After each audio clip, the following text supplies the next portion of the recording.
প্রধানমন্ত্রী আবাস যোজনা নিয়ে কিন্তু বিরাট আপডেট আসলো। এবার আরও সহজ করে দেওয়া হলো শর্ত। আপনার যদি পাকা বাড়ি থাকেও, দেয়াল দেওয়া যদি বাড়ি থাকেও, তবুও কিন্তু প্রধানমন্ত্রী আবাস যোজনার 1,20,000 টাকা আপনি পাবেন। কেন পাবেন? কারণ শর্ত অনেক বেশি সহজ করে দেওয়া হয়েছে। আগে আপনারা মাননীয় পঞ্চায়েত মন্ত্রী দিলীপ ঘোষের এই বক্তব্যটা ভালো করে শুনুন, উনি কি বলেছে, তারপরে আমি আপনাদের বুঝিয়ে দিচ্ছি। মাটির বাড়ি হোক বা দেওয়ালে যদি পাকা হয়, ছাদ যদি কাঁচা থাকে, সেটাকে আমরা কাঁচা বাড়ি হিসাবে ধরবো। এটা মাননীয় সিভিলাইজেশন কথা হয়েছে, মন্ত্রী বলেছেন ইয়েস। আমাদের মুখ্যমন্ত্রী আগেই ঘোষণা করেছেন যে ওটাকে আমরা কাঁচা বাড়ি করবো, আপনারা সার্ভে করুন। সেটা যারা সার্ভে করতে গিয়ে ভাবছে কি করবো, কিছু হওয়ার দরকার নেই। তার ছাদ নাই, পাকা ছাদ, তো এটা কাঁচা বাড়ি ধরতে হবে, তাকে আমরা সুবিধা দেবো, জেনে রাখুন।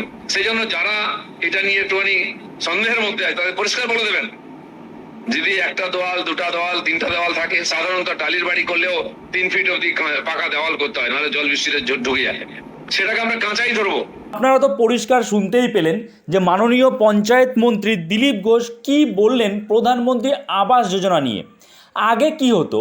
আগে প্রধানমন্ত্রী আবাস যোজনার ক্ষেত্রে যাদের কিনা পাকা ঘর বলতে কি, যাদের ইটের দেওয়াল আছে, ইটের গাঁথনি দেওয়া ঘর রয়েছে, কিন্তু ওপরে হয়তো ছাদ দেওয়া নয়, ওপরে হয়তো টিন বা অন্য কোনোভাবে, মোট কথা ছাদ দেওয়া ঘর নয়, আপনার দেয়ালটা পাকা, তো তারা কিন্তু আবাস যোজনার টাকা পেত না।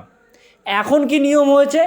এখন আপনার দেয়াল যতই পাকা হোক না কেন, যদি আপনার ছাদ কংক্রিটের না হয়, মানে এক কথায় আপনি যদি পাকা ঘরের যে ছাদ, আপনি পাকা ঘর করেছেন কিন্তু ছাদ আপনি দেননি, ছাদ আপনি কি দিয়েছেন? ওপরে টিন দিয়েছেন বা ওপরে আপনি অ্যাজবেস্টার দিয়েছেন, তো সেক্ষেত্রে কিন্তু আপনি টাকা পাবেন। সেক্ষেত্রে আপনার পাকা বাড়ি বলে গণ্য করা হবে না। আগে কিন্তু মানে পাকা বাড়ি বলে এটা গণ্য হতো। আপনার ছাদ যাই হোক না কেন, আপনার দেয়াল যদি ইটের দেওয়াল হয়, তাহলে কিন্তু আপনি আবাস যোজনার টাকা পেতেন না। আর এখন কি হচ্ছে? আপনার ছাদ যদি কংক্রিটের হয়, তাহলেই আপনি টাকা পাবেন না। কংক্রিট ছাড়া যদি আপনার দেয়াল যাই থাকুক, দেয়াল আপনার ইটের, কিন্তু ওপরে আপনি কি দিয়েছেন? টিনের চাল করেছেন বা অ্যাজবেস্টার দিয়েছেন, তাহলে সেক্ষেত্রে আপনি কিন্তু টাকা পাবেন। ঠিক আছে, অনেকটা কিন্তু সহজ হয়ে গেল। এরপরে কিন্তু অনেকেই টাকা পাবেন এই প্রধানমন্ত্রী আবাস যোজনার ক্ষেত্রে। এবং আরও যে বিষয়টা উনি বলেছেন যে আগামী 5 বা 10 বছরের মধ্যে কিন্তু যদি এই যে সার্ভে হচ্ছে, প্রধানমন্ত্রী আবাস যোজনার টাকার জন্য যে সার্ভে হচ্ছে, যদি এই সার্ভেতে আপনি পাওয়ার যোগ্য কিন্তু আপনি নিজের নামটা নথিভুক্ত করতে পারলেন না, তাহলে কিন্তু আগামী 5 থেকে 10 বছর আপনি পিছিয়ে যাবেন।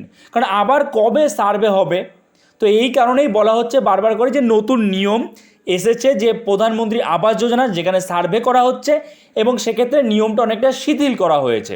ঠিক আছে, মানে আপনার ঘরের মেঝে পাকা, ঘর দেওয়াল দেওয়া, কিন্তু ওপরে আপনি টালি লাগিয়েছেন, তাতেও কিন্তু আপনি টাকা পাবেন। মানে ওপরে আপনার কংক্রিটের ছাদ না হলেই হবে। বোঝা গেল? তো এই ছিল আপডেট প্রধানমন্ত্রী আবাস যোজনা নিয়ে। অবশ্যই আপডেটটা সবার সাথে শেয়ার করবেন, যাতে যারা যোগ্য হচ্ছে নতুন এই সহজ নিয়ম অনুযায়ী, তারা প্রত্যেকে নিজেদের নাম প্রধানমন্ত্রী আবাস যোজনায় নথিভুক্ত করতে পারে। ওকে, আশা করছি আপনারা বুঝতে পেরেছেন। সো এই ভিডিওটা এখানেই শেষ করছি। যদি এই ভিডিওটা আপনার জন্য হেল্পফুল হয়ে থাকে, অবশ্যই লাইক করে দেবেন। চ্যানেল নতুন হয়ে থাকলে চ্যানেলটাকে সাবস্ক্রাইব করে আমাদের পাশে থাকবেন। তো চলুন, দেখা হচ্ছে নতুন কোনো ভিডিওতে। সবাই ভালো থাকবেন।